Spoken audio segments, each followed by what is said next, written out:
நான் உங்க Santhosh. Welcome to சுப்ரீதோஸ் யூடியூப் சேனல். இன்னைக்கு நம்ம என்ன பார்க்க போறோம்னா ஆர்சிபி vs கேகேஆர் மேட்சோட ப்ரெடிக்ஷன் தான் பார்க்க போறோம். ஃபர்ஸ்ட் நம்ம ஸ்குவாட் ப்ரெடிக்ஷன் பார்ப்போம். நான் கொல்கத்தா நைட் ரைடர்ஸ்ல இருந்து ஸ்டார்ட் பண்றேன். போன வருஷம் ஃபில் சால்ட் இன்ஜூர்டா இருந்தப்போ ராமனுல்லா குர்பாஸும் சுனில் நரேனும் ஓப்பன் பண்ண மாதிரி இந்த வருஷம் ஓப்பன் பண்ண நிறைய வாய்ப்பு இருக்கு. அதுக்குமா வெங்கடேஷ் ஐயரும் அங்கரேஷ் ரகுவன்ஷியும் 3 and 4 அவங்க பிளேஸை சீல் ஆயிடுச்சு. புதிய கேப்டனான அஜின்கியா ரஹானே நம்பர் 5ல ஆடுறதுக்கு நிறைய சான்சஸ் இருக்கு. அதுக்கப்புறமா இன்னிங்ஸை ஃபினிஷ் பண்ண ரிங்கு சிங்கும் ஆண்ட்ரே ரசலும் 6 and 7ல ஆட நிறைய சான்சஸ் இருக்கு. பவுலருக்கு ஆண்டர்ஸ்னோக்கியா, அஷித் ராணா, வைபவ் அரோரா, அதுக்கப்புறமா வருண் சக்கரவர்த்தி எடுத்திருக்கு. இப்பவே ஆல்மோஸ்ட் ஒரு ஃபோர் பேசர்ஸ் இருக்குமா 2 ஸ்பின்னர்ஸ் வந்துருச்சு. இருந்தாலும் இம்பேக்ட் பிளேயர்ல பேட்டிங்க்கு ஆள் வேணும்னு ரமன்தீப் சிங்கையும், பவுலிங்க்கு பேசதா வேணும்னா சேத்தன் சக்காரியாவையும், இல்லை ஸ்பின்னர் எக்ஸ்ட்ரா வேணும்னா மயங்க் மர்கண்டேயவும் எடுக்கலாம். அடுத்து ராயல் சேலஞ்சர்ஸ் பெங்களூரு. போன வருஷம் மாதிரி விராட் கோலி ஓப்பன் பண்ணுவாருன்னு நினைக்கிறேன். அதுக்கப்புறமா கொல்கத்தால ஓப்பனிங் ஆடின மாதிரி ஃபில் சால்ட் இங்கேயும் ஓப்பனிங் ஆடுவார்னு நினைக்கிறேன். அதுக்கப்புறமா போன வருஷம் மாதிரி இந்த வருஷமும் நம்பர் 3ல ரஜத் பட்டிடார், அதுக்கப்புறமா ஹிட்டர்ஸ் நல்ல மிடில் ஆர்டர்ல லியம் லிவிங்ஸ்டனையும் டிம் டேவிடையும் போட்டிருக்கேன். அதுக்கப்புறமா இந்தியன் பேட்டர் ஒருத்தங்களை எண்ட்ல வர்றதுக்காக ஜிதேஷ் சர்மாவையும் போட்டிருக்கேன். அதுக்கப்புறமா எண்ட்ல 2 ஆல்ரவுண்டர்ஸ் குருணல் பாண்டேயவும் ஸ்வப்னில் சிங்கையும் போட்டிருக்கேன். அதுக்கப்புறமா 3 பேசர்ஸ்க்காக ஜோஷ் ஏசலூர், யாஷ் தயால், புவனேஸ்வர் குமார் டீம்ல இருக்காங்க.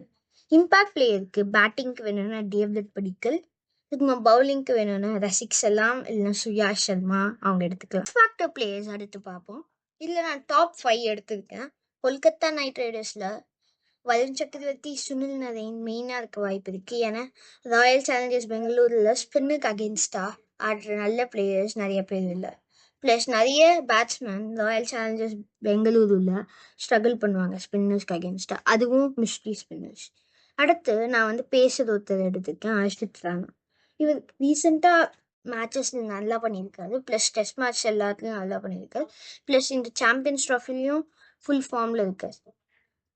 அடுத்து பேட்டிங் ஆர்டரில் ராமனுல்லா குர்பாஸையும், டவுன் த ஆர்டரில் இருக்கிற ஆண்ட்ரே ரசல் பவுலிங்லேயும் பேட்டிங்லேயும் ஹெல்ப் பண்ணுவாருன்னு அவரையும் போட்டிருக்கு. அடுத்து ஆர்சிபிக்கு வந்தோன்னா விராட் கோலியும் ஃபில் சால்ட் அங்கே திருப்பி ஓப்பனிங்கில் நிறைய சான்ஸ் இருக்குது, அவங்க நல்ல பிக் ஸ்கோர் அடிக்க. அதுக்குமா லயம் லிவிங்ஸ்டன் அவர் மிடில் ஆர்டரில் நிறைய அடிக்க வாய்ப்பு இருக்குது. அதுக்குமா ஸ்வப்னில் சிங் பவுலிங் செம்மையாக போடுவார். அதுக்குமா யாஷ் தயால் அவர் நிறைய விக்கெட்ஸ் எடுக்க வாய்ப்பு இருக்குது. அதுவும் மெயினாக சுனில் நரேன், ஏன்னா அவர் பவுன்ஸருக்கு நிறைய ஆட கஷ்டப்படுவார். அடுத்து நம்ம மேட்சப்ஸ் பார்ப்போம். மோஸ்டாக போன வருஷம் மாதிரியே விராட் கோலி வருண் சக்கரவர்த்தி கூட ஸ்ட்ரகிள் பண்ணவும் வாய்ப்பு இருக்குது, இல்லைன்னா ஸ்டார்டிங்லேயே 6, 4 பவுண்டரிஸை பறக்க விடவும் வாய்ப்பு இருக்குது.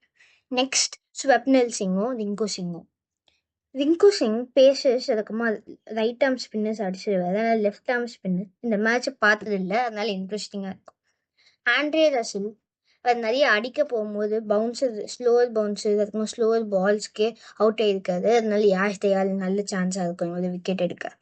அடுத்து சுனில் நரேன் அண்ட் குருணல் பாண்டியாவும் சுனில் நரேனும் ஆல்ரவுண்டர்ஸ், அதனால நல்ல மேட்ச் அப்பாக இருக்கும். ஆப்போசிட்ல பவுலிங் போடும் போதும் பேட்டிங் ஆடும் போதும்